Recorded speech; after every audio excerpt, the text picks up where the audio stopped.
पहला कारण तो यह है कि जब आप किसी के चरण स्पर्श करते हैं, चरण स्पर्श सबके नहीं करने चाहिए, बहुत ध्यान से सुनिएगा। चरण स्पर्श माता पिता और गुरु और या जिसके प्रति अटूट श्रद्धा हो उसके करने चाहिए, उसमें भी छूने नहीं चाहिए, दूर से ही करना चाहिए। आप छू केवल तब सकते हो जब सामने वाला आपको अनुमति दे कि हाँ स्पर्श करो। आप अपने मन से उसका स्पर्श नहीं कर सकते। संसार में किसी को छू दो जाके तो आप पे केस भी हो सकता है, क्यों छू रहे हो मुझे मेरी बिना अनुमति के। तो ऐसे ही गुरुजनों की आज्ञा जब तक ना हो तब तक उनका स्पर्श मत करो, वो जाने किस भाव में है। तो पहला भाव जो हमारा है वो ये है कि पता नहीं क्यों जब आप स्पर्श करते हैं तो ऐसा लगता है कि इससे अधिक श्रेय आप श्री ठाकुर जी के चरण स्पर्श करो, हमको तो केवल खड़े खड़े प्रणाम कर लो, हमारी वाणी को ही आप श्री ठाकुर जी के चरणारविंद मान के उनको प्रणाम कर लो, हमको मत करो। दूसरा भाव यह है कि आप जब किसी के चरण छूते हैं तो उसके सारे पुण्य ले जाते हैं। क्या करते हैं लोग बाग, क्या करते हैं कि जैसे ही कोई व्यक्ति जब तप नियम साधन करके आए तो उसको कहेंगे संत, जैसे संत आ जाए, महापुरुष आ जाए हमारे नगर में, हमारे घर आइए महाराज जी, पैर घुमाए आइए। काय को? इन पे पुण्य जो है उससे हमारा घर चल जाएगा, घर बस जाएगा, सब काम ठीक ठाक हो जाएंगे। दूसरे का भजन क्यों लेना है आपको, अपना करो।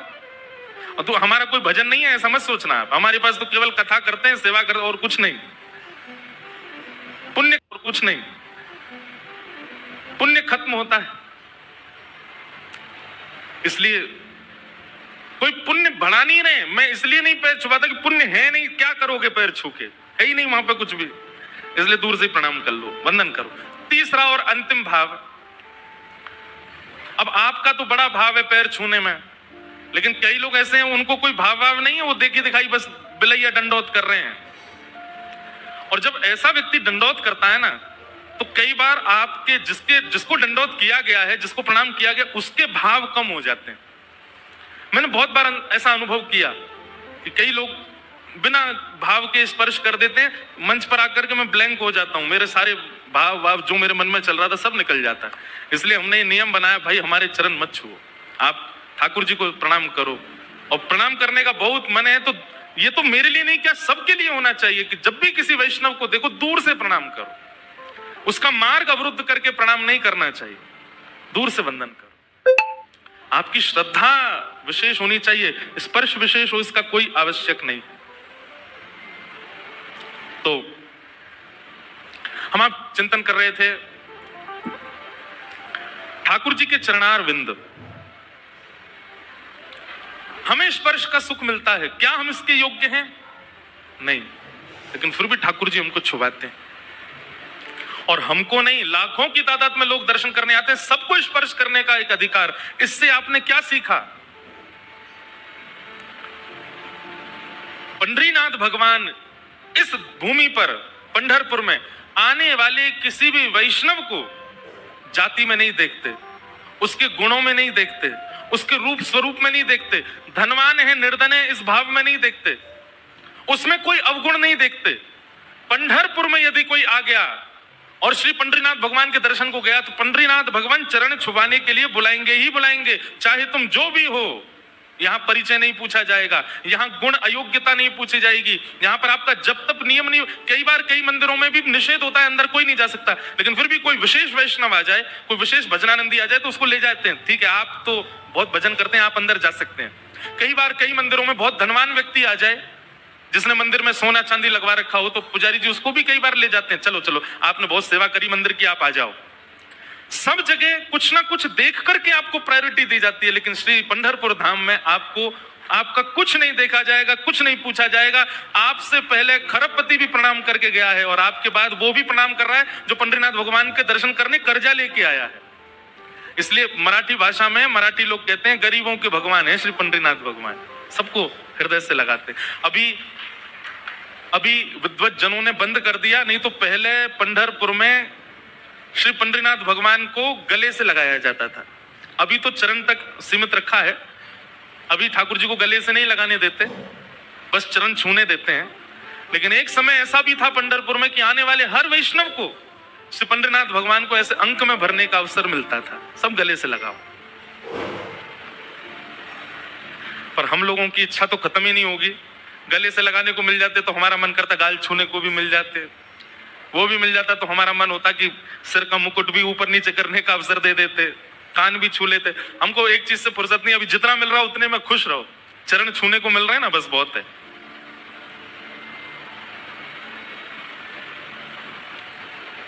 लेकिन हमने क्या सीखा कि पंडरीनाथ भगवान यहां पर दोष नहीं देखते। आप जैसे भी हो आओ, सबको स्वीकार करते हैं श्री पंडरीनाथ भगवान। आप उस समय प्रणाम करते समय यह विचार किया करो कि क्या ठाकुर जी जैसे हम बन सकते हैं कभी। मैंने अपना ही अभी बता दिया कि मुझे ही नहीं प्रिय लगता कि कोई मेरे को प्रणाम करे। मुझे अंदर से ऐसा भाव आता है कि मैं इस योग्य नहीं, क्यों कर रहे हो। लेकिन ठाकुर जी को देखो, सब प्रणाम करके जाते हैं, उनको सबको स्वीकार करते हैं, सबको अपने चरण प्रदान करते हैं। कितने दयालु नाथ हैं, कितने कृपालु नाथ हैं। ऐसो को उदार जग माही, ऐसा कौन उदार होगा संसार में। इसलिए भैया ठाकुर जी से यदि सीखना है ना, हम तो कहते हैं कि सबसे बड़ा आइडल यदि कोई हो, हमारा इन्फ्लुएंसर यदि कोई हो संसार में, और कोई इन्फ्लुएंस कर ही नहीं सकता आपको। श्री कृष्ण सबसे बड़े इन्फ्लुएंसर है, इनके पास जाओ, इनसे सीखो, इन जैसे लक्षण अपने जीवन में ले आओ। हम ठाकुर जी जैसे पूरे तो नहीं बन सकते, लेकिन 0.1% प्रयास तो करें, ऐसे उदार बन जाओ। मैं कथाओं में कहा करता हूं, किसी व्यक्ति की 100 बुराइयां आपसे की हों, और वही व्यक्ति जिसकी 100 बुराइयां आपने सुनी हैं, वो जब आपके सामने आए तो आप सुनी हुई बुरी बातों से उसको ना देख करके आप अपने भाव से उसमें तब भी सद्गुण देखो, तो आपकी भक्ति समझो कि आप करते हो। ये गुण देखना, ये योग्यताएं देखना, सबको सहज भाव से स्वीकार करना, ये ठाकुर जी सिखाते हैं। जाति पाति भाव आदि ये सब हमको इंसानों ने सिखा दिया, ठाकुर जी नहीं मानते इस बात में। जो लोग कहते हैं कि मंदिरों में ये चलता है, मंदिरों में तो ये है, मंदिरों में जाति वालों को आके देखो आप, पंढरपुर में सबको प्रवेश है, किसी से नहीं पूछा जाता है आपका भजन कितना, आपकी योग्यता कितनी। आज हम गोपालपुर गए थे सुबह दर्शन करने। श्री जनाबाई जी जहां ठाकुर जी के साथ लीला करती थी,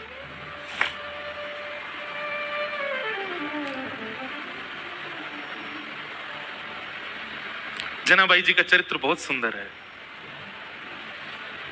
महाराष्ट्र के किसी भी भक्त का आप चरित्र सुनो, अद्भुत है, एक अलग विलक्षण सुख मिलता है उसमें। और जब से मैं गोपालपुर होके आया, फिर लोगों से मिलके, मैं तब से जनाबाई जी का ही भाव सुन रहा था। अभी तक भी, यहां आने से पहले तक भी श्री जनाबाई जी का ही चरित्र पढ़ रहा था, और पढ़ते पढ़ते बार बार स्मरण कर रहा था उन उन स्थानों का जो जो हम देख करके आए गोपालपुर में। फिर सामने चंद्रभागा जी के तट पर ठाकुर जी के और भगवान श्री कृष्ण के और भगवान श्रीमन नारायण के चरण चिन्ह, चरण पादुका के दर्शन। तो जनाबाई जी का स्मरण हो रहा था बार बार। बहुत पावन चरित्र है श्री जनाबाई जी का। जनाबाई जी कैसे आई ठाकुर जी की शरण में? छोटी सी थी जनाबाई, अपने माता पिता के साथ आषाढ़ी एकादशी के दिन आई यहां पर, जिस दिन सबसे ज्यादा भीड़ होती है पंढरपुर में, और पहले से ही सोच करके आई थी कि मुझे वापस घर नहीं आना है। तो पंढरपुर में जब आई तो यहाँ पर वारी आती है, वारी को क्या बोलेंगे हिंदी में, लोगों के टोले आते हैं भर भर के, और महाराज कीर्तन करते हुए वारियां आई हुई थी। सब नाच रहे हैं, गा रहे हैं, विठल विठल विठला, माचा पांडुरंग विठला, जय जय राम कृष्ण हरि। पंढरपुर में आते ही नेत्र सजल हो गए। जनाबाई छोटी सी हैं, अभी 7-8 वर्ष की आयु है। मैंने एक दिन कथा में एक बात कही थी, भक्ति 2 लोगों के भीतर प्रकट होती है, या तो उसके जो पूर्व जन्म से करता आया था, कुछ शेष भाव रह गए थे, तो इस जन्म में जन्म से ही उसके अंदर भक्ति आ जाती है। 7-8-6 वर्ष की आयु में ही उसके अंदर भक्ति भाव फूटने लग जाते हैं। या तो उस व्यक्ति के अंदर भक्ति आती है जिसके अंदर पूर्व जन्म से भक्ति भाव हो, या फिर उसके अंदर भक्ति आती है जो घोर नास्तिक हो। 2 ही लोग ही भक्ति भाव में प्रवृत्त होते हैं। जनाबाई आई और यहां भीड़ में अपने माता पिता की उंगली पकड़ करके घूम रही थी, और वारी में जब आगे पीछे लोगों के धक्का मुक्की हुई तो माता पिता का हाथ छूटा नहीं, छोड़ दिया, जानबूझ करके खो गई बड़ी भीड़ में। बालक तो खो करके रोते हैं। जनाबाई नाच रही थी कि हाँ अब अच्छा हुआ, अब मैं अकेली हूं, अब मैं यही खो जाऊंगी, माता पिता को मिलूंगी नहीं और सदा के लिए अपने विठोबा के पास रहूंगी, अपने विठ्ठल के पास रहूंगी। माता पिता ने ढूंढने का प्रयास किया, लेकिन जनाबाई मिली नहीं। जनाबाई प्रसन्न हैं क्योंकि उनका परिवार तो श्री पंढरपुरी है ना। एकनाथ जी महाराज अपने एक भाव में कहते हैं, माझे माहेर पंढरी आहे भीवरे चातेरे। अब देखो मराठी मुझे भी नहीं समझ आती और बहुत लोगों को भी नहीं समझ आती, पर हम जिनके यहाँ बैठ के खा रहे हैं, जिनका खा रहे हैं, उनको प्रणाम तो करेंगे ना। एकनाथ जी महाराज कहते हैं, मैं अर्थ बताता हुआ बोलूंगा, माझे माहिर पंढरी, माहिर मतलब मेरा तो मायका पंढरपुर है। आहे भीवरी चातेरी, कौन सा पंढरपुर? बोले जो भीमा नदी के तट पर विराजमान है वो पंढरपुर मेरा मायका है। और बाप आई आई बाप आई आई माझे विठ्ठले रखुमाई, माझे विठ्ठले रखुमाई, माझे विठ्ठले रखुमाई। मेरे पिता माता कौन है? बाप आई, बोले विठ्ठले रखुमाई। अच्छा यहाँ पे उल्टा है, यहाँ पे पिताजी रुक्मणी जी हैं, मैया विठ्ठल भगवान है। पंढरपुर में उल्टा है। माउली कौन है? बोले माउली हमारी मैया कौन है? हमारा ध्यान रखने वाली, भूख लगने पे खिलाने वाली, नींद आने पे सुलाने वाली, हमारा ध्यान रखने कौन है? मैया हमारी। बोले विठ्ठलनाथ हमारी माउली है।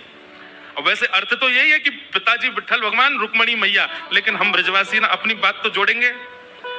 रुक्मणी जी पिताजी का रोल निभाती है यहाँ पर, मैया का रोल तो श्री पंडरीनाथ भगवान निभाते हैं।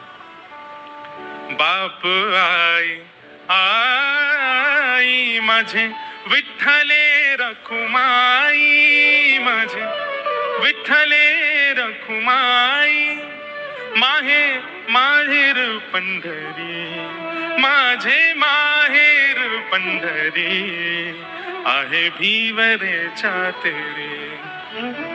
माझी बहीण चंद्रभागा, माझी बहन चंद्रभागा। जो गाएगा उसकी बात सिद्ध होगी। अब मैं कह रहा हूं कि मेरे माता पिता विठ्ठल रखुमाई, तो मेरी बात सिद्ध हो रही है। आप चुपचाप बैठ के सुन रहे हो तो आपकी बात सिद्ध नहीं होगी।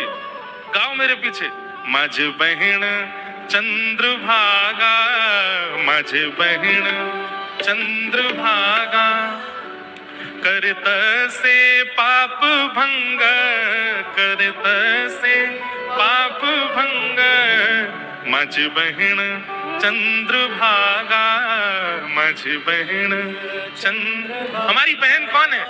माता पिता तो विठ्ठल रखुमाई है और बहन हमारी कौन है? श्री चंद्रभागा, ये हमारी बहन है। इस बार पंढरपुर में संबंध बना जाओ ताकि बार बार विठ्ठल भगवान बुलाते रहें। बिना संबंध बनाए चले गए। सुनो एक बात हमारी, ये भक्ति भाव के संबंध दुनिया में बनाओ, पर ये पारिवारिक संबंध तो पंढरपुर में बना के जाओ। ठाकुर जी से कह देना, मैया हम जा रहे हैं, अपने अपने काम पे जा रहे हैं, पैसा कमाने जा रहे हैं, बढ़िया अपना व्यापार बड़ा करने जा रहे हैं। और जब पैसा बहुत कमा लेता है बेटा तो माँ खुश होती है ना, हे पंडरीनाथ आप खुश हो जाना। और आप अपनी खुशी कैसे बताना? हमको पंढरपुर बुला के बता देना कि आप बहुत खुश हो। यही भाव चल रहा है जनाबाई के चित्त में। माता पिता बिछुड़ गए, मेला में छूट गए पीछे, लेकिन जनाबाई इस बात से दुखी नहीं है। बोले क्यों? बोले मेरे माता पिता तो विठ्ठल रखुमाई है, मेरी बहन तो चंद्रभागा है। ये सब संत महापुरुष जो उछल उछल करके राम कृष्ण हरि कीर्तन कर रहे हैं, ये सब मेरे भाई बंधु हैं, यही मेरा परिवार है, मैं अब इन्हीं के बीच में रहूंगी। जनाबाई बताओ बिछुड़ने पर प्रसन्न हो रही है, खो गई है मेले में, चंद्रभागा नदी के तट पर बैठी हैं। लेकिन एक दिन, 2 दिन, 3 दिन, 4 दिन बीत गए। बहुत भीड़ होने के कारण जनाबाई को ठाकुर जी का दर्शन नहीं हुआ। मंदिर में प्रवेश करती है, लेकिन सुबह से रात हो जाती है, खड़े खड़े मंदिर में जा ही नहीं पा रही जनाबाई। तब चंद्रभागा के तट पर जाकर के बैठी हैं। और जाकर के अपने हृदय पर हाथ रख के कह रही, अरे मेरे बिठोवा, अरे मेरे बिठुराए, कब मिलोगे? तुम्हारे लिए सब छोड़ करके आ गई मैं। मीराबाई का भाव है ना, भाई छोड़िया बंधु छोड़िया, छोड़िया जग सोई, साधु ने संग बैठ बैठ, साधु ने संग बैठ बैठ, लोक लाज खोई रे, मेरे तो गिरधर गोपाल दूसरो न कोई, दूसरो न कोई। सब छोड़ दिया मैंने विठोबा आपके लिए, और आप हो भीतर बैठे हो बस ऐसे कमर पर हाथ धर के, मुझे दर्शन ही नहीं दे रहे हो। बंधुओं, धाम की कृपा का अनुभव करना हो ना, तो धाम में विराजमान जो छोटे छोटे तीर्थ हैं, जैसे अब पंढरपुर का मुख्य तीर्थ क्या है? पंढरीनाथ भगवान का मंदिर, लेकिन वहां तो सबकी भीड़ लगी है, सबको दर्शन हो जाए सुलभ नहीं। तो जब तक पंढरीनाथ भगवान दर्शन नहीं दे रहे, ये आसपास छोटे छोटे तीर्थ जो है, यहां जा जा करके दर्शन करो। चंद्रभागा जी से प्रणाम करो, गोपालपुर में जाकर के प्रणाम करो, और बाहर पंढरीनाथ भगवान के मंदिर के सामने नीचे चंद्रभागा जी के तट पर पुंडलीक का स्थान है, वहां प्रणाम करो। ये विष्णुपदी जाकर के प्रणाम करो। पंढरपुर की 2-2.5 किलोमीटर की परिक्रमा, वो परिक्रमा कर प्रदक्षिणा करके प्रणाम करो।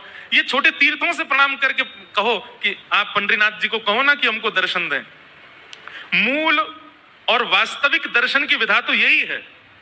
ये छोटे तीर्थ इसीलिए बनाए कि भाई इनको रिझाओ, तो ये अप्रोच लगाएंगे ऊपर की भाई इसको दर्शन दो, तब आपको दर्शन होगा ठाकुर जी का। अब हम तो ज्यादा ही बड़े लोग बन गए ना, वीवीआईपी घुस जाते हैं भीतर, लेकिन मूल उद्देश्य, मूल तरीका तो यही होना चाहिए। छोटे छोटे तीर्थों में जाकर के वंदन करो, उनकी कृपा से ठाकुर जी का दर्शन हो। हमारे वृंदावन में श्री यमुना जी से प्रार्थना करो, ब्रजवासियों से प्रार्थना करो, रज से प्रार्थना करो, तब बिहारी जी का दर्शन होगा। तो जनाबाई बैठी हैं और चंद्रभागा जी के तट पर बैठी बैठी रुदन कर रही हैं कि हे विठोबा कब मिलोगे, हे विठुराए कब मिलोगे। तभी उनके रुदन के स्वर को एक महापुरुष ने सुना। बहुत ध्यान से सुनो। और वो महापुरुष कौन है? श्री नामदेव जी के पिताजी। उन्होंने जब सुना तो कहा, लाली हम तुझे दर्शन कराएंगे, जब तक चल हमारे घर ही चल, वहां रह के कुछ खान पान करना, भोजन इत्यादि कर लेना, अच्छा सुख मिलेगा। जनाबाई उनके साथ चली गई घर। वहां पर नामदेव जी महाराज और बड़े बड़े कीर्तनकार कीर्तन कर रहे थे। कीर्तन में बढ़िया मृदंग बज रही है, कांसे बज रहे हैं, बालक सब वारकरी बालक जैसे कीर्तन करते हैं। अब ये सोचो कि नामदेव जी महाराज आदि के समय पर कीर्तन जो होता था उसकी एक बिंदु है ये, वो कीर्तन कैसा रहता होगा। एक जगह वर्णन आता है प्रसंग में, एक बार नामदेव जी का कीर्तन चल रहा था, तो कीर्तन की ध्वनि पंढरीनाथ भगवान को सुनाई देने लगी। तो पंढरीनाथ भगवान रुक्मणी जी से बोले सुनो मेरा मन नहीं लग रहा अब यहाँ पर। रुक्मणी जी बोली क्या करना है? बोले मैं जा रहा हूँ कीर्तन में। बोले इतने लोग जो दर्शन के लिए आ रहे हैं ये? बोले अब इनको आप संभाल लो, लेकिन मुझे बहुत जोर से मन कर रहा है कीर्तन में जाने का, मुझसे रुका ही नहीं जा रहा, मैं जा रहा हूँ नामदेव जी के कीर्तन में। रुक्मणी जी बोली आप जाइए, मुझे उसकी कोई परवाह नहीं, उसके लिए मना नहीं, लेकिन आप एक चीज देखिए, नामदेव जी नेत्र बंद करके गा रहे होंगे, वैष्णव उछल उछल करके नृत्य कर रहे होंगे, आप जैसे ही जाओगे पूरी जनता आपके पीछे पड़ जाएगी, कीर्तन में भंग हो जाएगा, आप जाकर के वहां कीर्तन में विक्षेप डाल दोगे। तो एक बार पंढरीनाथ जी रुक गए, बोले अच्छा हाँ सही कह रहे हो, फिर तो नहीं जाऊंगा मैं। लेकिन जैसे ही नामदेव जी के ऊंचे ऊंचे स्वर सुनाई दे, विठल भगवान खड़े खड़े कर, मुझसे रुका ही नहीं जा रहा, अब जो होगा देख लूंगा, मैं कोने में खड़ा हो जाऊंगा, लेकिन मुझको जाने दो। रुक्मणी जी बोली जाओ। सोचो विचार करो, भक्तों के स्वर के लिए ठाकुर जी त्रिलोकीनाथ उतावले हो रहे हैं। ठाकुर जी तुरंत कमर पर हाथ धरे ऐसे ही दौड़े। अच्छा कभी कभी एक मन में भाव आ रहा था कि श्री पंढरीनाथ भगवान सारे काम ऐसे ही करते हैं क्या? यहाँ पे दौड़ते भी ऐसे ही होंगे, सोते भी ऐसे ही होंगे, बैठते भी ऐसे ही होंगे, खाते तो होंगे ही नहीं दूसरों से कि तुम खिलाओ, हमारे तो हाथ यूं हैं। पंढरीनाथ भगवान पीतांबरी पहने, गले में सुंदर माला है और ये मुकुट धारण किए, मत्स्याकृत मछली के आकार के कुंडल, और दौड़ रहे हैं नामदेव जी के कीर्तन की ओर। असंख्य भीड़ लगी है। ठाकुर जी ने सोचा कहीं विघ्न ना आ जाए, तो बाहर खड़े हो गए, और जहां से केवल नामदेव जी की झलक दिख रही है, कीर्तन हो रहा है, सब नाच रहे हैं, वहीं से ठाकुर जी देख रहे हैं और देख करके वहीं झूम रहे हैं। इतना आनंद ठाकुर जी को आ रहा है। लेकिन झूमते झूमते झूमते झूमते ठाकुर जी को सुध बुध नहीं रही और ठाकुर जी तो कोने से भीड़ में आ गए।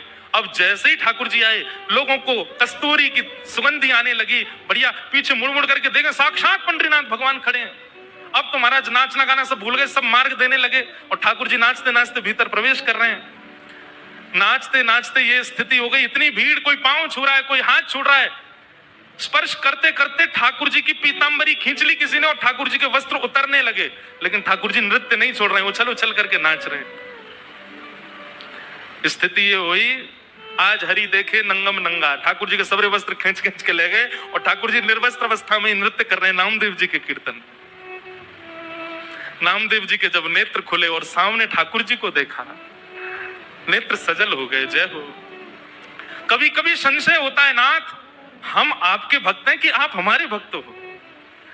अरे इतना उतावलापन, इतनी उत्सुकता तो किसी भक्त में नहीं होती। वो अपने वस्त्र का भान तो रखता है, आप तो कीर्तन में वस्त्रों का भी भान नहीं रखते नाथ। ऐसे हमारे श्री पंडरीनाथ बड़े बड़े दयालु ठाकुर जी। तो जनाबाई जैसे ही पहुंची नामदेव जी के घर, वह नामदेव जी कीर्तन कर रहे थे, वैष्णव नाच रहे हैं, मृदंग लेकर के करताल बजा रहे हैं। तभी जनाबाई को क्या दिखा कि श्वेत श्वेत वस्त्र, श्वेत श्वेत टोपी पहने, सब वार करी और इनके बीच में एक पीतांबरी पहने और गोल गोल गोल कोई घूम रहा है। जनाबाई 4 दिन से तो दर्शन हुए नहीं थे ठाकुर जी के। गौर से देखा तो महाराज, आहा, सुंदर ते ध्यान उभे विटेवरी, सुंदर ते ध्यान उभे विटेवरी, सुंदर ते। श्री तुकाराम जी कहते हैं, जिनका ध्यान इतना सुंदर है, विठ्ठल पर जो वीट के ऊपर खड़े हैं। आहा, जैसे ही दर्शन किया जनाबाई के तो रोम रोम प्रफुल्लित हो गए, आनंदित हो गए। आहा, साक्षात पंडरीनाथ भगवान नृत्य करने हैं नामदेव जी के कीर्तन में। जनाबाई तो वहीं बैठ गई। अब तो तुकाराम जी के, नामदेव जी के पिताजी ने सबको बोला, ये लाली यहीं रहेगी हमारे घर पर और यहीं इसका खान पान, कोई इसको कुछ नहीं बोलेगा, ये जैसे चाहे वैसे रह सकती है। जनाबाई छोटी सी हैं, पूरे दिन केवल उनको एक ही प्रतीक्षा रहती थी, कब कीर्तन हो, कब विठ्ठल आएंगे, मैं उनका दर्शन करूंगी। और किसी को दर्शन नहीं होते, जनाबाई को होते थे। नामदेव जी कीर्तन करते और जैसे विठ्ठल आते, नामदेव जी जनाबाई उछलने लग जाती। विठोबा आ गए, विठोबा आ गए। सब जनाबाई को देखते, छोटी बालिका है ऐसा सोच करके अनसुना कर देते, लेकिन उनको तो प्रत्यक्ष दिखते थे ठाकुर जी। सब लोग दर्शन करने के लिए जाते थे। जनाबाई को कहते थे तुम चलो साथ में। जनाबाई कहती मुझे मंदिर जाने की जरूरत नहीं है। क्यों? बोले शाम को कीर्तन होता है ना, विठ्ठल यहीं आते हैं, मैं यहीं देख लेती हूं उनको। ऐसे करते करते जनाबाई का प्रेम और एक जैसे मित्रता संबंध हो गया श्री ठाकुर जी के साथ में। पूरे दिन सेवा करती और सेवा करने के बाद शाम को बैठ करके ठाकुर जी का चिंतन करती। ठाकुर जी के लिए प्रसाद क्या बनाना है, क्या सिद्ध करना है, सब विचार करती जनाबाई। ठाकुर जी इतने भाव से बुलाते ठाकुर जी को, ठाकुर जी आते थे उनके पास। एक दिन की बात, नामदेव जी ने ऐसा सुंदर कीर्तन किया कि ठाकुर जी और दिन से ज्यादा अधिक नृत्य किए उस दिन। इतना नृत्य किया कि जनाबाई जैसे ही कीर्तन पूर्ण हुआ, जनाबाई रोने लगी। कोने में बैठे बैठी रो रही थी। सब लोग सोचने लगे क्या हो गया, पता नहीं छोटी सी बालिका रो रही है। नामदेव जी के पिताजी ने जाकर के कहा, बोले हे जनाबाई तुम रो क्यों रही हो? जनाबाई कहती हैं आज कीर्तन इतना सुंदर हुआ। बोले सुंदर कीर्तन में रोया जाता है? बोले नहीं, मैं इसलिए नहीं रो रही, आज कीर्तन इतना सुंदर हुआ कि पंडरीनाथ आए, विठोबा आए और इतना नृत्य किया, मुझे तो मन में पीड़ा हो रही है। वो पूरे दिन खड़े रहते हैं, इतना नृत्य करके गए, कहीं उनके पांव दर्द तो नहीं कर रहे होंगे, कोई उनके पांव दबा रहा होगा कि नहीं, मुझे तो उस बात की बड़ी पीड़ा होती है। आप नामदेव जी से कह देना वो इतना ज्यादा अच्छा कीर्तन ना किया करें, सामान्य कीर्तन किया करें। वो अच्छा कीर्तन करते हैं तो श्री ठाकुर जी उसमें बहुत नाचते हैं, उनको कहीं पीड़ा ना होती हो चरणों में। बंधुओं, ये सब भाव ठाकुर जी आपके जब से प्रसन्न होते हैं तब से प्रसन्न होते हैं, नियमों से प्रसन्न होते हैं, आपकी विचारधारा भावनाओं सबसे प्रसन्न होते हैं। पर जब ऐसी भावनात्मक बुद्धि आपकी हो जाती है, आप छोटे छोटे भावों में भी चिंतन करने लगते हो, तब ठाकुर जी अति प्रसन्न होते हैं। हमारे गोवर्धन के श्री पंडित गया प्रसाद जी महाराज, अभी की बात 20-25 वर्ष पहले गिरिराज जी में झाड़ू लगाते थे। कोई कहता बाबा तुम पूरी गिरिराज जी में झाड़ू काहे को लगाओ?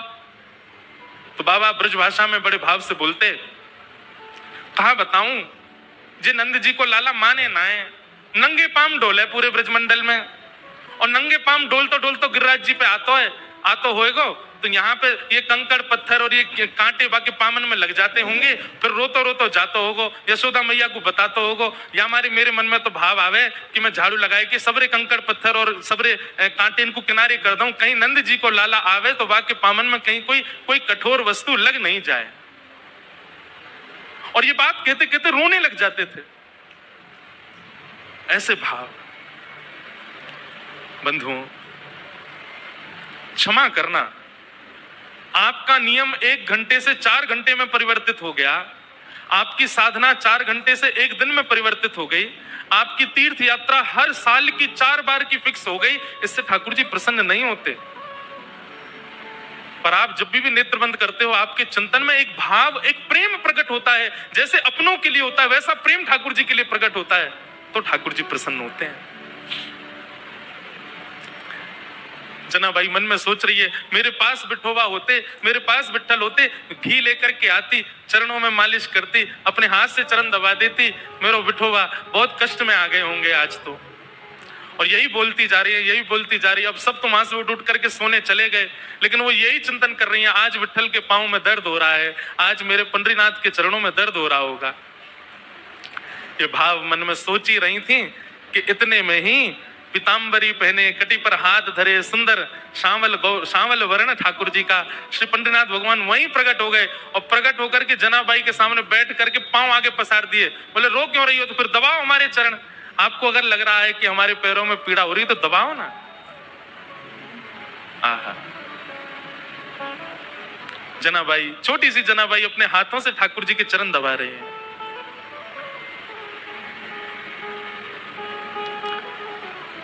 चरण दबाती जा रही हैं और मुखमंडल के रूप को देखती जा रही हैं, कैसा स्वरूप है श्री ठाकुर जी का। अब छोटी सी बालिका, और क्या कोई वेद मंत्र तो आते नहीं उनको, कोई शास्त्रों की बात तो आती नहीं, ठाकुर जी से पूछे। पैर दबाते दबाते जनाबाई पूछ रही है, भोजन किया आपने? ठाकुर जी बोले हाँ किया। तो क्या पाया? बता दिया जो भी बनता है। अब मंदिर में जो भी बनता, मुझे तो पता नहीं क्या बनाते हैं, मंदिर में जो भी बनता ठाकुर जी बताए। बोले इसकी सब्जी बनी थी, जे चावल बने थे, रोटी बनी थी, और पूरन पोली बनी थी, और यही बनती महाराष्ट्र में। और क्या बनता है? पूरन पोली है। और क्या बनता है? अब हमको कोई बना के खिला ही नहीं रहा तो हमको पता कैसे चले? हम तो अपने महाराज संग लेके आए, बेचारे वो रोज दाल चावल रोटी सब्जी बना देते, वही पाले रहे हैं। ठाकुर जी ने बताया, बोले पूरन पोली बनी, ये सब्जी बनी, चावल बने, ये सब पाया मैंने। जनाबाई पैर दबाते दबाते, अच्छा कल क्या पाया था? ठाकुर जी बोले यही पाया था। बोले जो आज पाया वही कल पाया? बोले हाँ यही पाया था। अच्छा तो परसों क्या पाया? ठाकुर जी बोले परसों भी यही पाया था। और 4 दिन पहले क्या पाया था? ठाकुर जी बोले यही बनता है, ये लोग मुझको यही देते हैं और कुछ नहीं देते, इनका फिक्स है, ये वही बनाते हैं वही खिलाते हैं मेरे को। इनका मंदिरों में नियम थोड़ी बदलता है, जो सब्जी है, जो दाल है, जो वही बनता है, रोज वही खिलाते ठाकुर जी को। जनाबाई बोली आप रोज रोज एक ही भाव खाते हो, मन नहीं भरता आपका? ठाकुर जी बोले भरता तो है, पर ठीक है कोई बात नहीं, भाव से बनाते हैं तो पाता हूं। जनाबाई बोली मैं कुछ नया बना के पवाऊं तो? ठाकुर जी बोले तुम बनाओगी? बोले अभी बना के लाऊं, आप बस बैठो मैं लेके आती हूँ। जनाबाई रात में ही गई, महाराज सुंदर रसोई सिद्ध करी, सुंदर नए नए पकवान बनाए, नई नई सामग्री बनाई, और सामग्री बना के थाल में सजा। आधी रात सब सोए हैं पंढरपुर में, और वहां गोपालपुर के ऊपर के स्थान आज हम गए थे तो वहीं के चिंतन आ रहा है, वहां ठाकुर जी बैठे हैं, ठंडी ठंडी हवा चल रही है, और जनाबाई ने लाके थाली सामने रख दी, ठाकुर जी को कहा पाओ। ठाकुर जी पा रहे हैं प्रेम से, वो बड़ा सिर हिला हिला करके चटकारे मार मार करके पा रहे हैं। बोले आहा, आज तो नया नया भोजन मिला है। हाँ जना भाई, तने तो आज आनंद कर दिया, इतना सुंदर भोजन बनाया। बीच बीच में ठाकुर जी इतनी जल्दी खाते हैं कि अपने वस्त्रों पर गिरा देते हैं। तो जना भाई कहती है, अरे आराम से खाओ, कहाँ जाना है? बोले तुमको क्या पता, अभी 3:30 बजे मंगला आरती होनी है, मुझे पहुंचना है अभी वहां पर। ठाकुर जी प्रेम से पा रहे हैं। बीच बीच में जना भाई का इच्छा होती है, मन होती है कि मैं खिला दूं एक ग्रास, लेकिन अभी भय लग रहा है मन में कि कहीं मैंने कहीं हाथ बढ़ा दिया तो कहीं ठाकुर जी नाराज तो नहीं हो जाएंगे। ठाकुर जी ने प्रसाद पाया, बोले जना भाई कल फिर आऊंगा, बढ़िया बना के रखना कुछ अच्छा, फिर पाऊंगा कल, अभी जाता हूं। हाँ, मंगला की समय हो गई। ठाकुर जी दौड़े आए, सीधे महाराज घंटे घड़ियाल बजने लगे और मंगला आरती शुरू। 3:30-4 बजे से ठाकुर जी का अभिषेक होने लगा। 1 दिन, 2 दिन, 3 दिन, 4 दिन, 5 दिन बीत गए। रोज ठाकुर जी रात में चले जाते हैं और प्रसाद पाके आते हैं। रुक्मणी जी आई एक दिन मंदिर में और यहां बस शयन की तैयारी हो रही थी। रुक्मणी जी आकर के बोली, वो भी ऐसी खड़ी हैं, ऐसी बोली होंगी, कहां जाते हो आप रात को? ये इतनी रात को कहां जाते हो आप, सही सी बताना। ठाकुर जी बोले, गोपालपुर जाता हूं, वहां पर एक मेरी भक्त है जना भाई, ये मंदिर में तो रोज एक सा बनाते हैं, वहां पे बड़ा नया नया बनाती है, वो खाने में बहुत सुख मिलता है, वहां जाता हूं भोजन करने। रुक्मणी जी बोली, अच्छा इतना अच्छा भोजन बनता है कि रोज जाते हो? बोला हाँ, वो बड़े भाव से बनाती है। रुक्मणी जी बोली, हमको भी ले चलो, हमको भी खिला लाओ। ठाकुर जी बोले, लेके चलूंगा लेकिन खिलाऊंगा नहीं, खाऊंगा तो अकेला मैं। वो छोटी सी है, छोटे छोटे उसके हाथ हैं, वो छोटे छोटे हाथ से थोड़ी सी दाल बनाती है, थोड़ी सी सब्जी बनाती है, एक ही पूरन पूली बना पाती है बेचारी। अब तुम चलोगी, तुम्हारा भी पेट मेरा भी पेट, उसको बहुत श्रम हो जाएगा, उसको इतना नहीं बनवाना भोजन। चलो साथ में, लेकिन दूर खड़ी रहना, देखती रहना, और बीच में भी मत आना, वो सहजता उसकी खत्म हो जाएगी, वो तुमको देख के फिर बनावटी बात करेगी। रुक्मणी जी बोली, ले चलो, कुछ खिलाना नहीं, नहीं आऊंगी बीच में, लेकिन ले तो चलो, मैं भी तो देखूं ऐसा क्या, ऐसा उसका क्या भाग्य कि पंडरीनाथ रात में जाते हैं। रुक्मणी जी गई हैं, दूर खड़ी देख रही हैं, जना बाई थाल लेकर के आई है। ठाकुर जी प्रेम से पा रहे हैं। ठाकुर जी पाते, आज ही जनाबाई के मन में आया, बोले आज तो मैं अपने हाथ से खिला के मानूंगी, रोज तो ये मैं डर के मारे नहीं खिला पाती। ठाकुर जी जिम रहे थे बढ़िया प्रेम से, और चटकारे अपनी उंगलियां चाट चाट करके, बढ़िया, हाँ बहुत अच्छा बना है। दूर खड़ी रुक्मणी जी के नेत्र सजल हो रहे हैं, ये सौभाग्य तो मुझे भी नहीं मिला कभी, जैसा सौभाग्य जनाबाई को दे रहे हैं। बीच में जनाबाई के मन में भाव आया, आज तो मुझे खिलाना ही है। तभी एक सामग्री उठाकर जनाबाई कहती, बिठोबा ये तो पाओ, और ऐसे खाने में तल्लीन थे ठाकुर जी। ठाकुर जी ने भी विचार नहीं किया, ठाकुर जी ने भी मुख खोल दिया, हाँ खिलाओ। और जनाबाई ने जैसे ही अपना मुख अपने हस्त कमल से सामग्री ठाकुर जी के मुख में दी है, जनाबाई का हाथ वहीं रुक गया, ठाकुर जी का मुख वहीं रुक गया, दोनों के नेत्र सजल। और दूर खड़ी रुक्मणी जी भी कह रहे हैं, धन्य है जनाबाई, धन्य है, इनका सौभाग्य देखो, ठाकुर जी साक्षात इनके हाथों से पा रहे हैं। ऐसा भाव। रुक्मणी जी नतमस्तक हो गई, मन में विचार करने लगी कि मैं भी जनाबाई से मित्रता कर लूं, इनके बहाने मुझे भी ये सुख मिल जाया करेगा। जो सुख लक्ष्मी जी को भी नहीं है, वो जनाबाई को दे रहे हैं ठाकुर जी। ठाकुर जी नित्य जाते हैं, रात भर जनाबाई के पास रहते हैं और कुछ नहीं करते। जनाबाई अपना काम करती रहती है, ठाकुर जी बैठे बैठे देखते रहते हैं। बंधुओं, भक्ति जब अपनी स्थिति में आएगी, जैसे मैंने आज प्रारंभ में कहा ना, एक माइलस्टोन, एक बात याद रखिएगा, आपका नाम जब, आपकी साधना, आपका कथा श्रवण, आपका नित्य भगवत स्मरण, उसमें एक बहुत विशेष माइलस्टोन जो आएगा वो ये कि एक दिन आप अपने भावों को शब्द में परिवर्तित करके गाने लग जाओगे।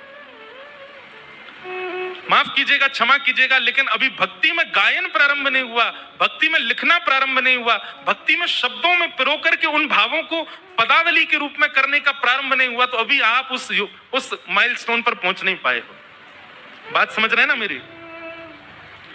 आपके भक्ति भाव शब्द में परिवर्तित होने लग जाएं, आपका मन हो मैं लिखूं, मैं गाऊं, मैं सुनाऊं, तब समझो कि हाँ अब एक सीमा पर आप पहुंच गए हो, ठाकुर जी के समीप बस पहुंचने ही वाले हो। हम एक बात कथा में कहते हैं, जिसने भी पाया गा करके ही पाया, बिना गाए किसी ने नहीं पाया।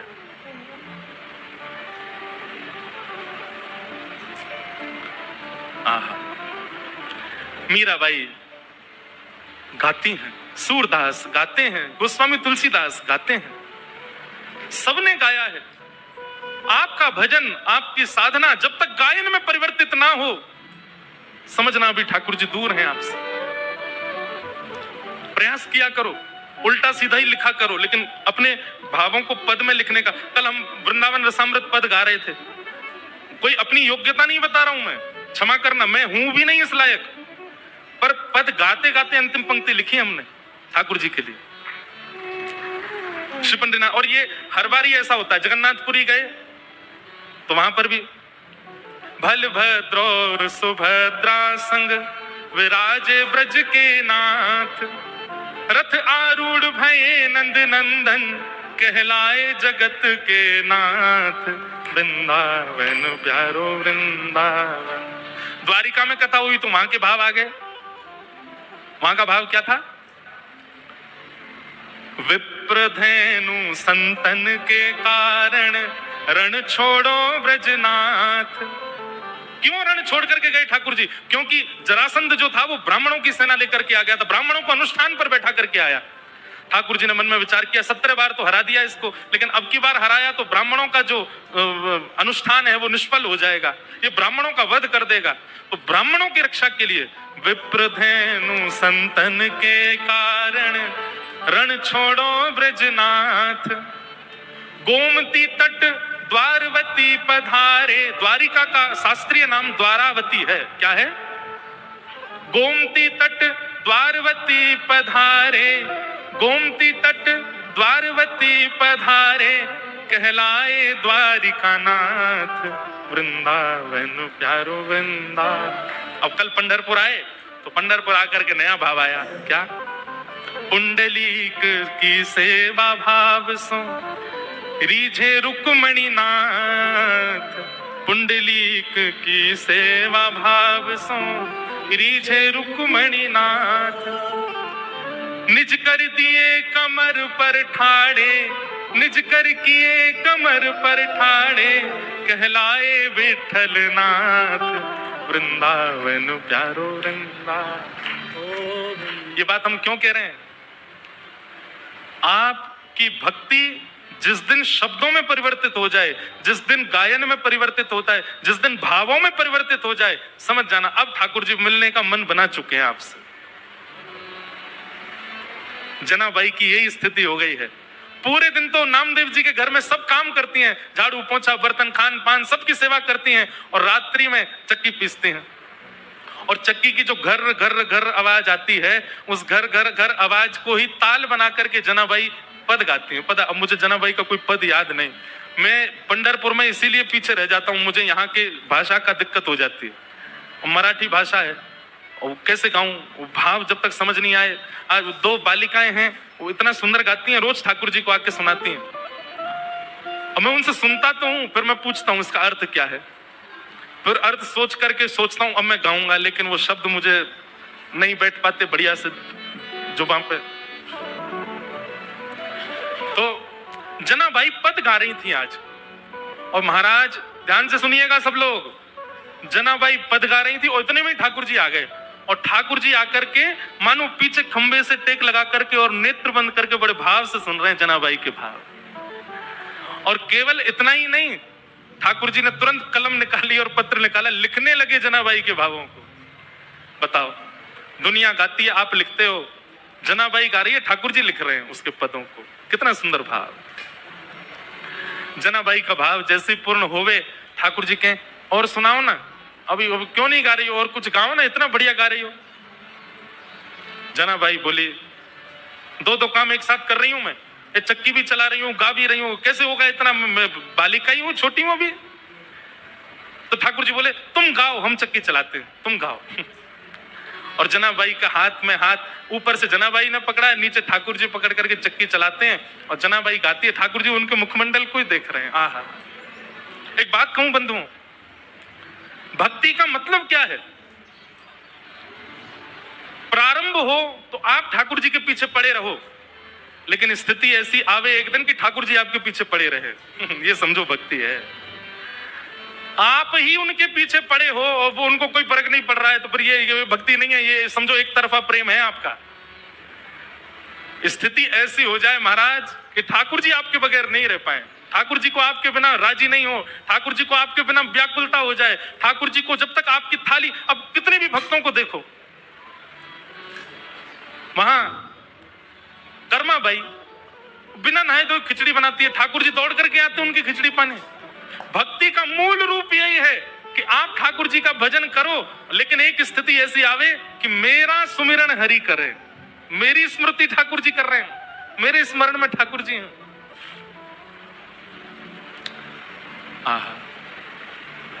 जनाबाई के भाव इतने प्रिय लगने लगे। ठाकुर जी कहें तेरे काम मैं करूं, तू बस गाती रहे। ठाकुर जी चक्की चलाते हैं वहां बैठे बैठे।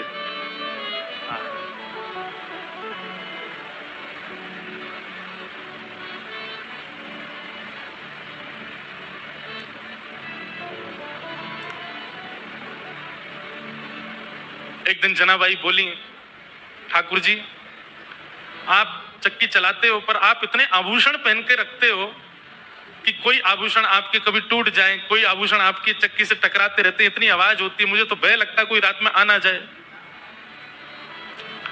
ठाकुर जी बोले हम आभूषण उतार देते हैं। तो ठाकुर जी ने अपने सारे आभूषण उतार करके रख दिए और लिए चक्की पीसने लगे। आज जनाबाई ने ऐसा भाव गाया कि ठाकुर जी उसमें इतने निमग्न हो गए कि इतने में ही मंदिर से घंटे घड़ियालों की आवाज आने लगी। ठाकुर जी के मंगला का समय हो गया। ठाकुर जी तो व्याकुल हो गए, बोले अभी भागना पड़ेगा, दौड़ना पड़ेगा, मंदिर में नहीं मिला तो महाराज बड़ा दिक्कत हो जाएगी, सब जगह ढूंढेंगे और मैं कहीं आता हुआ दिखा तो सब समझ जाएंगे मैं चलता फिरता बोलता हूं, पूरी दुनिया पकड़ लेगी मुझे, कैसे जाऊं। तो जनाबाई की एक काली सौल थी, ठाकुर जी भी श्याम वर्ण के, काली सौल और ओढ़ ली ठाकुर जी ने ऊपर से, और सीधे ठाकुर जी अपने छोटे छोटे पांव से दौड़ रहे गोपालपुर से मंदिर की ओर। मंगला का समय हो गया है, कपाट खोले उससे पहले भीतर पहुंच जाऊं। यहाँ रुक्मणी जी ने पीछे का दरवाजा खोल के रखा कि जल्दी आओ, भीतर सब पहुंच गए वैष्णव जन। ठाकुर जी बेचारे मुकुट उकुट संभाले, अपना भीतर पहुंचे, भीतर जाकर खड़े हो गए। इतने में कपाट खुले। दो गलती हो गई ठाकुर जी से। क्या? अपने आभूषण भूल आए जनाबाई के यहाँ, और जनाबाई की सौल पहन के खड़े हो गए वहां पे। जैसे ही कपाट खुले, पुजारी बोले हैं ये आभूषण कहां गए, और ये पुरानी सी काली सी सौल किसकी ओढ़ रखी है। अब तो पहले कपाट खुलते हैं तो आदमी और नेत्र गाड़ करके देखते हैं ठाकुर जी को। सुबह सुबह सबके अपलक नेत्रों से सब ठाकुर जी को देख रहे हैं, और ठाकुर जी के मुख पर संकोच दिखाई दे रहा है। बोले आज तो पकड़े गए हम। इतने में ही पीछे खड़े नामदेव जी की दृष्टि पड़ी, और नामदेव जी बोले ये सौल तो कहीं देखी देखी लग रही है। और नामदेव जी के घर में ही रहती जनाबाई, उनके यहाँ काम कर रही है बेचारी, सब झाड़ू पोंछा बर्तन सब करती जनाबाई। नामदेव जी के मुख से निकल गया ये तो जनाबाई की सौल है। हाँ, ठाकुर जी लीला करके आए हैं जनाबाई के पास। अब ये बात जैसी उन्होंने कही, आसपास के लोगों में ये बात सुन ली, उनके भी मन में आ गया कि ठाकुर जी जनाबाई पे कृपा करके आए। पर इतने में ही भीतर से मंदिर से आवाज आने लगी, पुजारी कहने लगे ठाकुर जी के आभूषण चोरी हो गए, किसी ने ठाकुर जी के आभूषण चुरा लिए हैं, ठाकुर जी के आभूषण नहीं मिल रहे हैं। देखो मानव कितना विचित्र है। ये उन मानवों की निंदा नहीं, हम आप सब भी होते तो हम भी यही कहते। नामदेव जी के मुख से निकला कि ये तो जनाबाई की सौल है, तो जिन लोगों ने सुना उन्हीं लोगों ने कह दिया, बोले जनाबाई की सौल है, इसका मतलब जनाबाई ही आई थी और आभूषण चुरा करके भाग गई, सौल भूल गई यहीं पर। जनाबाई ने ठाकुर जी के आभूषण चुरा लिए। सब लोग हाथ में आयुध लिए, हल्ला मचाते हुए, चिल्लाते हुए सब गोपालपुर की ओर गए। सुबह सुबह का समय, ऊपर पहुंचे, जैसे ही वहां जाकर के देखा, जनाबाई कहां है, बाहर आओ। जनाबाई निकल करके आई, क्या बात है, क्यों चिल्ला रहे हैं आप लोग? बोले तुमने ठाकुर जी के आभूषण चुराए? जनाबाई बोली मैं क्यों चुराऊंगी आभूषण? बोले तलाशी दिलाओ। जैसे ही जनाबाई के स्थान को देखने लगे, वहीं ठाकुर जी के आभूषण मिल गए। बंधुओं, ठाकुर जी की लीला में सब सुखद सुखद ही होता है, सब अच्छा ही अच्छा होता है, ऐसा नहीं है। ठाकुर जी कब कहां क्या किस भाव से लीला कर रहे हैं ये कोई नहीं जानता। और ठाकुर जी को जब अति विशेष लीला करनी होती है ना, तो ऐसा ही कोई कष्ट हमारे लिए कष्ट है, पर जिसके साथ होता है उसके लिए वो कष्ट नहीं है। ऐसी कोई भावना प्रकट, जैसे ही आभूषण मिले सबको, जनाबाई को पकड़ लिया सबने, बहुत अशब्द सब उच्चारण करने लगे। आभूषण चुरा लिए ठाकुर जी के। अरे नामदेव जी, आपने किसको अपने घर में आश्रय दे रखा है? और आदि आदि सब चिल्लाने लगे।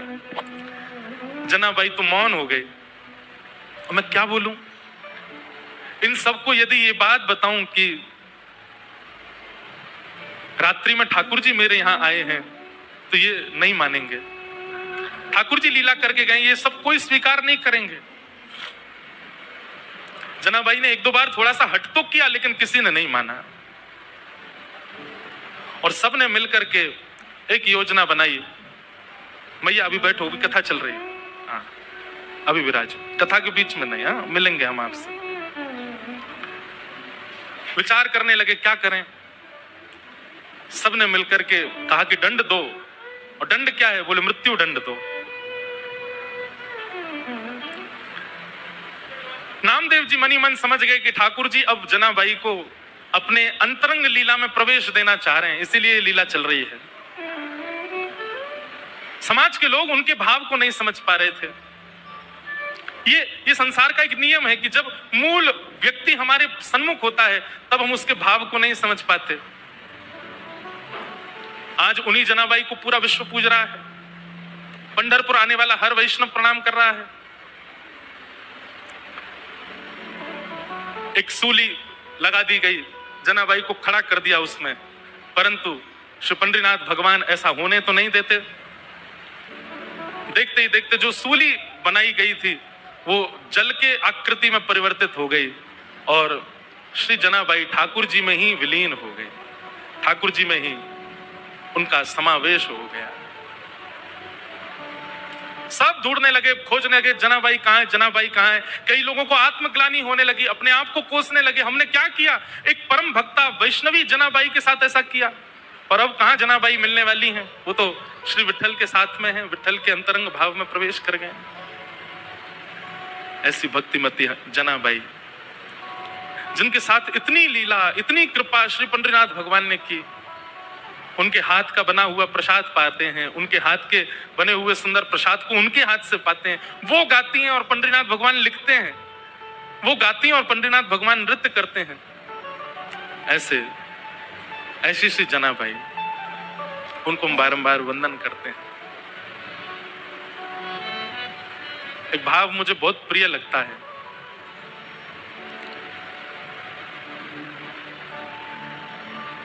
श्याम सुंदर सदा हमको प्यारे रहें, हम उन्हीं के रहें, वो हमारे रहें। श्याम सुंदर सदा हमको प्यारे रहें, हम उन्हीं के रहें, वो हमारे। तो कथाओं का प्रकथन पढ़ने में आया।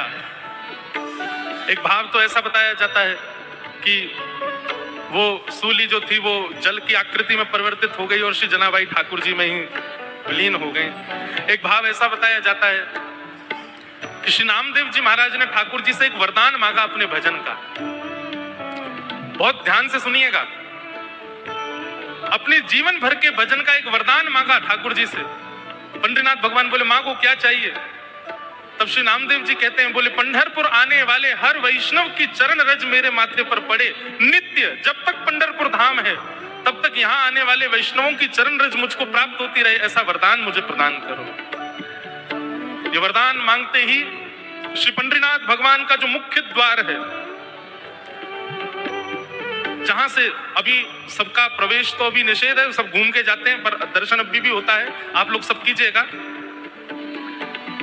वहां स्थान से अपने आप ही पृथ्वी बीच में से अलग हो गई, गहरा गड्ढा हो गया। ठाकुर जी ने मानो आज्ञा कर दी कि नामदेव जी आप वहीं विराजमान हो जाओ। जो भी लोग दर्शन करने आएंगे इन्हीं पहाड़ियों पर चढ़ करके ऊपर आएंगे, इन्हीं सीढ़ियों पर चढ़ करके आएंगे, इन्हीं के नीचे आप विराजमान रहोगे तो सबकी चरण रज आपको स्वतः प्राप्त होती रहेगी। तो श्री नामदेव जी के सहित उनका पूरा परिवार, उनके पुत्र, पुत्र वधू, पत्नी, सब जितने जो भी हैं नामदेव जी के परिवार में, करीब 12-13 लोगों ने, सबने समाधि रिश्तेदारों के सहित, और अंत में जनाबाई भी श्री नामदेव जी के साथ वहीं पर विराजमान हो गए। ऐसी भी कथा पढ़ने में आती है। कितना ऊंचा भाव है। हम जब तक जीवित रहें तब तक वैष्णवों की चरण रज माथे से लगाते रहें, ये तो भाव सबका होता है। पर नामदेव जी तो कहते हैं हमें मुक्ति, भुक्ति, वैकुंठ, स्वर्ग, लोक कुछ नहीं चाहिए नाथ। हे पंडरीनाथ, बस इतनी कृपा कर दो कि आपके दर्शन को आने वाले प्रत्येक वैष्णव के चरण की चिन्ह, चरण की रज हमको प्राप्त हो। और आज भी पंढरपुर मंदिर के जो मुख्य पौड़ी हैं, मुख्य जो सीढ़ियां हैं, वही नामदेव जी की समाधि है। बंधुओं, हमारा प्रेम दूर दूर तक ठाकुर जी के लिए नहीं है। इन वैष्णवों का प्रेम देखो, वैष्णवों के प्रति प्रेम, ठाकुर जी के प्रति प्रेम, लीलाओं के प्रति प्रेम अद्भुत। हम तो बस गा सकते हैं, प्रार्थना कर सकते हैं, क्योंकि ये भाव भी ठाकुर जी की कृपा से ही हमारे चित्त में प्रकट होंगे, हमारे चाहने से प्रकट नहीं हो सकते। श्याम सुंदर सदा हमको प्यारे रहें, हम उन्हीं के रहें, वो हमारे रहें। श्याम सुंदर सदा हमको प्यारे, सब लोग गाओ। हम उन्हीं के रहें, वो हमारे रहें। हे श्याम सुंदर सदा हमको प्यारे रहें, हम उन्हीं के रहें, वो हमारे रहें। श्याम सुंदर सदा हमको, पंडरीनाथ भगवान का स्मरण करते हुए गाओ। हम उन्हीं के रहें, वो हमारे रहें। जिस डगर से मुरलिया की धुन आएगी, जिस डगर से मुरलिया की धुन आएगी, जिस डगर से मुरलिया की धुन आएगी, जिस डगर से मुरलिया की धुन आएगी, उस डगर पे कुमरिया ये कट जाएगी, उस डगर पे कुमरिया ये कट जाएगी, उस डगर पे कुमरिया ये कट जाएगी, उस डगर पे कुमरिया ये कट जाएगी, उस डगर पे कुमरिया ये कट जाएगी, उस डगर पे कुमरिया ये कट जाएगी। उनकी तस्वीर मन में बसाए रहें, हम उन्हीं के रहें, वो हमारे। श्याम सुंदर सदा हमको प्यारे रहें, हम उन्हीं के रहें, वो हमारे। श्री पंडरीनाथ भगवान की जय।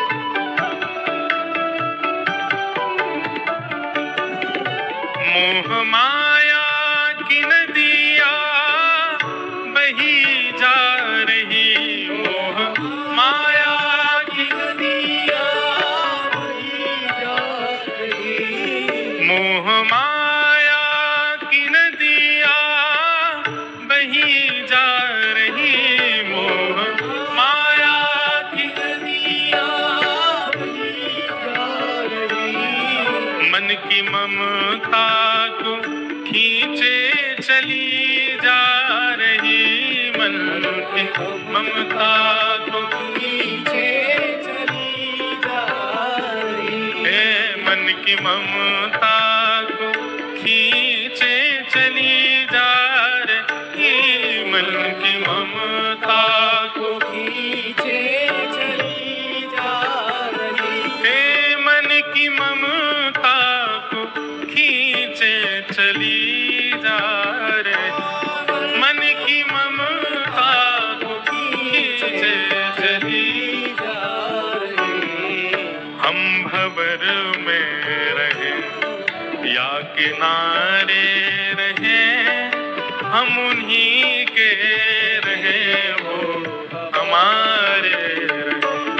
श्याम सुंदर सदा हमको प्यारे रहे, हम उन्हीं के रहे, वो हमारे रहे।